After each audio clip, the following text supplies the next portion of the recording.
आप सभी का इनकम ट्यूटोरियल में स्वागत है। आज का सेशन है जी एडवांस में पूछे गए क्वेश्चंस जो सीक्वेंशियल सीरीज से आया है 2020 में। और ये क्वेश्चंस खुद अपने आप में एक यूनिक क्वेश्चंस है। आप इसको सॉल्व करोगे तो खुद आप समझ पाओगे जो ये यूनिक क्यों है। चलिए मैं क्वेश्चंस को स्टार्ट करता हूं टाइम वेस्ट किए बगैर। मेरा जो क्वेश्चंस है वो ये है, एक एपी है कुछ इस तरीके से सीक्वेंस में देखो इस बात को ध्यान रखना, जी एडवांस वाले जो है ना वो केवल वर्ड से खेलते हैं, ना कि क्वेश्चन से। अगर उसके वर्ड को समझने की कोशिश करोगे इसके बाद ही आप जी एडवांस को क्रैक कर पाओगे, जी मेंस को क्रैक कर पाओगे। तो एक सीक्वेंस है जिसका कॉमन डिफरेंस 2 है, दूसरा सीक्वेंस है G1 B1 B2 B3 और ये सीक्वेंस है आपका जीपी। ये आपका जीपी का सीरीज है, ऊपर वाला एपी का सीरीज था तो ये कोई बड़ी बात नहीं है। जीपी भी आपका पॉजिटिव इंटीजर है, एपी भी आपका पॉजिटिव इंटीजर है। जीपी का जो कॉमन रेशियो यानी आर वो आपका 2 है, एपी वाले का कॉमन डिफरेंस यानी डी 2 है। यहाँ पे कहता है एपी का फर्स्ट टर्म और जीपी का फर्स्ट टर्म दोनों एक ही है जो सी के बराबर है। तो फिर आगे कहता है then the number of all possible values of c for which the inequalities, मतलब आपको एक इनइक्वालिटीज भी सॉल्व करना होगा। यहाँ पे कुछ कंडीशन दिए हुए हैं, 2 टाइम्स ऑफ a1 यानी n टाइम्स तक इसका सम है, इसको जीबी का सीरीज है, ये दोनों आपस में इक्वल है। और फिर आपको कहता है जो इंटीजर में n कितना होगा ये पूछ रहा है।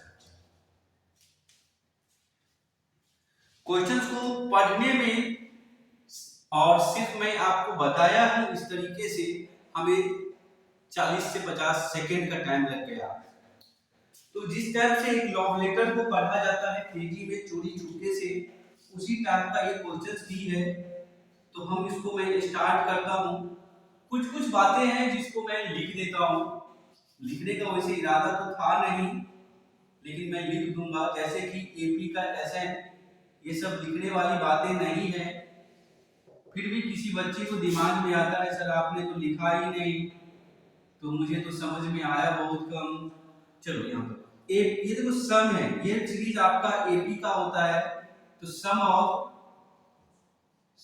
फर्स्ट एन टर्म्स, जिसको आप लोग एसएन बोलते हो, इसका फॉर्मूला यही होता है ना, 2a plus n minus 1 into D. और sum of first N terms S N किसका, तो जीपी के लिए फर्स्ट टर्म कॉमन रेशियो के पावर में n माइनस 1 r माइनस 1, ऐसा कुछ होता है जीपी का फॉर्मूला। ये होता है एपी के लिए और ये फॉर्मूला हम लिखता हूं जीपी के लिए। इस बात को ध्यान रखना और आपको भी ध्यान रखना है। चलिए इसका एसएन बताओ कितना होगा, बहुत आसान है। बोलोगे सर ये n टर्म्स तक जा रहा है तो n/2 लिखोगे, हम भी कहेंगे ओके। a1 यानी 2a a1 plus n-1 into D, फिर इधर बोलोगे b1 इंटू r का power n-1 divide by r-1। आप कहोगे सर कॉमन रेशियो इसका 2 है, b1 और c1 दोनों आपस में है, b1 और a1 b1 दोनों इक्वल है, मतलब यहाँ पर भी c और यहाँ पर भी c। चलो r आपका 2 है, 2 का पावर n-1 2-1। सिंपल तरीके से मैं लिख रहा हूँ, ये 2 कैंसिल हो रहा है, कोई मैं इसमें चमत्कार करने की कोशिश नहीं कर रहा हूँ और होगा भी नहीं, हमसे तो नहीं होगा, आप लोगों से पॉसिबिलिटी है तो करके दिखा दो। अब क्या करना है, इसको 2c plus 2n minus 2 is equal to c into 2n-1, 2 की पावर n है। चलिए 2 में से 1 माइनस करोगे तो 1 ही नीचे में लिखा जाएगा। अब इस वाले टर्म को आप क्या करो, थोड़ा कलर में, लाइव में मैं कलर बना देता हूं क्योंकि ये क्वेश्चन अच्छा है। n से मल्टीप्लाई करोगे तो 2nc, इसको इससे करोगे तो 2n स्क्वायर माइनस 2n, 2 का पावर n इंटू सी माइनस सी। अब क्या करेंगे, इस वाले टर्म्स को मैं उस साइड लेके चले जाऊं या फिर इसको इधर ले आऊं, कोई फर्क नहीं पड़ता है, किसी को भी मैं ला सकता हूं। किसको लेके जाऊं आप ही बता दो। चलो मैं सी वाले टर्म्स को इधर लेकर के आ जाता हूं। तो मेरे पास 2 का power nc minus c minus 2nc is equal to 2n square minus 2n। अब आप थोड़ा ध्यान से देखोगे, c इसमें कॉमन है, तो 2 का power n minus 2n minus 1 is equal to 2 का power 2n square minus 2n।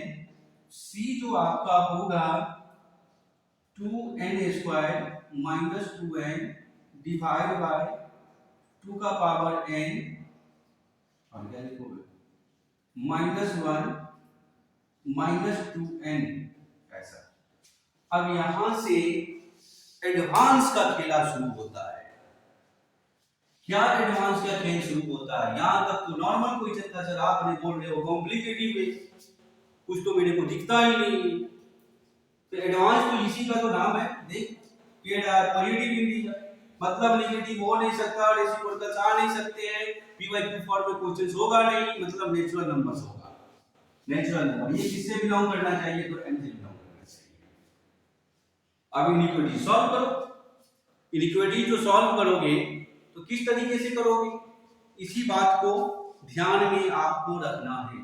चलिए इनइक्विटीज कहां दिया गया? इनइक्विटीज यहां देखना, बिना इनइक्विटी सॉल्व किए। अब नेचुरल नंबर है तो नेचुरल नंबर तो 1 से तो छोटा होगा नहीं, या तो 1 के बराबर होगा या फिर 1 से बड़ा होगा ना।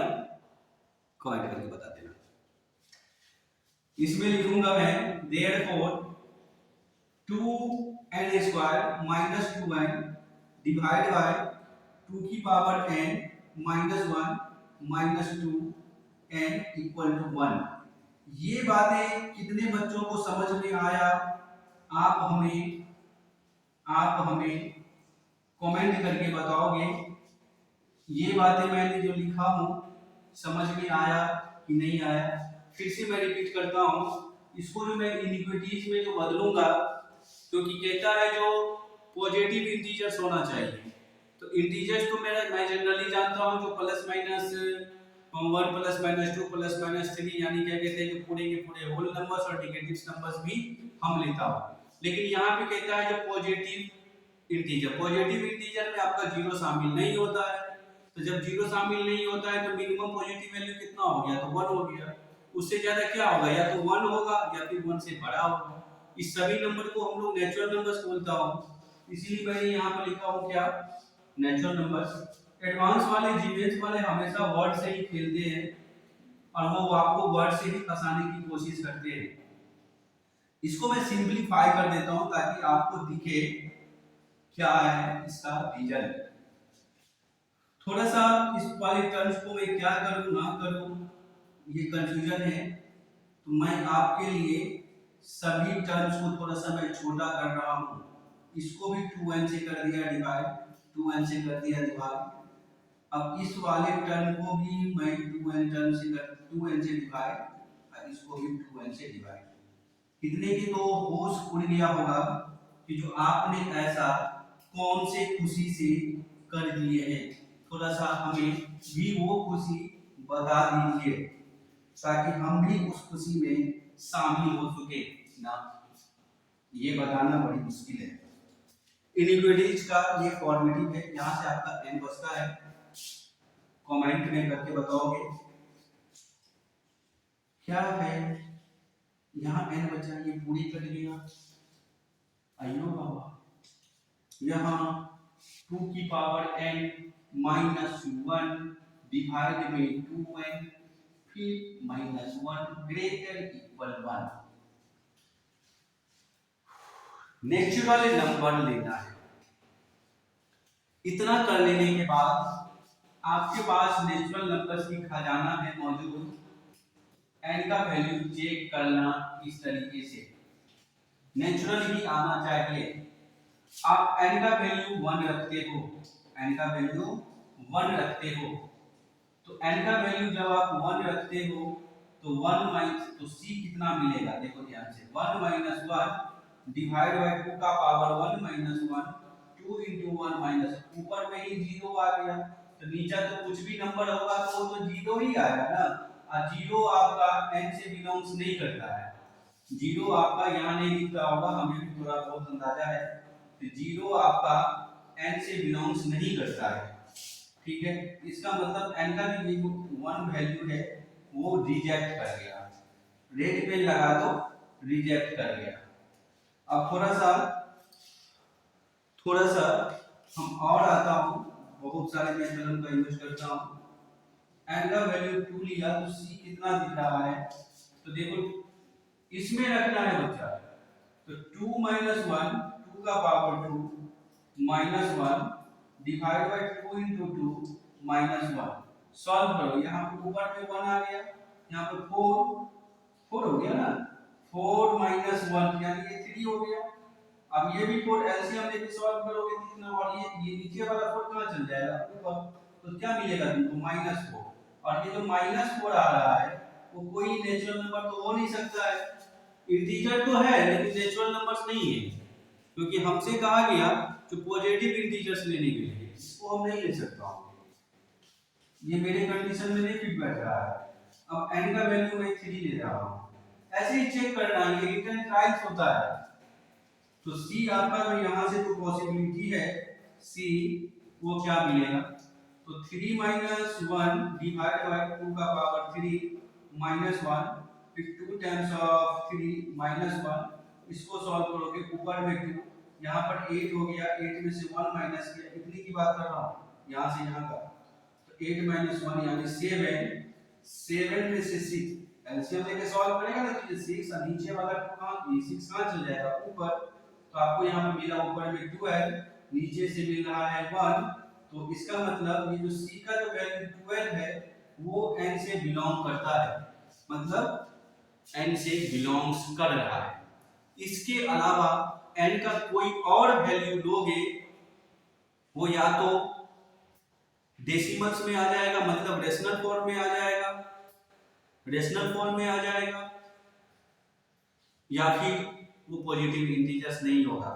इस बात को ध्यान रखना है, तो केवल हमें c का एक ही वैल्यू मिलेगा, तो c का वैल्यू तो मिल गया, ये तो ठीक है, लेकिन n का रिजल्ट कितना आया, 3 आया, n का रिजल्ट 3 आया, टोटल नंबर ऑफ सॉल्यूशन कितना हुआ, टोटल नंबर ऑफ सॉल्यूशन कितना हुआ, तो टोटल मेरा जो n का जो नंबर ऑफ सॉल्यूशन हुआ वो केवल 1 हुआ, तो मैं बोल सकता हूं सी सो दैट आंसर अगर मैं देने की बात करूं, क्योंकि बहुत सारे बच्चे कहते हैं जो आंसर आप देते नहीं हो, सीधा आप आंसर निकाल के छोड़ देते हो, उसका फाइनल टर्म्स क्या लिखूंगा, तो यहां लिख देता हूं, सो c = 12, लिख देंगे c = 12 एंड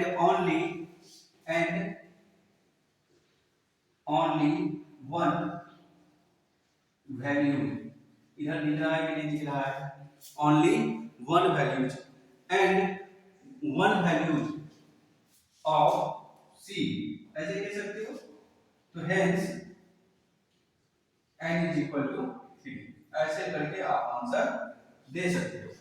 ये तो मेरा फॉर्मेट था जो आप इस तरीके से आंसर दे सकते हो, अगर आप इससे भी अच्छे वर्ड्स का यूज करना चाहते हो तो कर सकते हो, डिक्शनरी आपके हवाले है।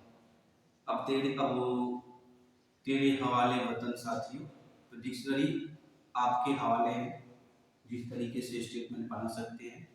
चलिए अब हमें कमेंट्स करके बताओगे क्या मेरा वीडियो आपके लिए हेल्पफुल था। अगर हेल्पफुल है तो कमेंट्स करके बताइएगा, ताकि मैं आप लोगों के लिए इसी टाइप के क्वेश्चंस को आप लोगों के सामने ला करके कुछ से कुछ नया सिखाने की कोशिश करूं।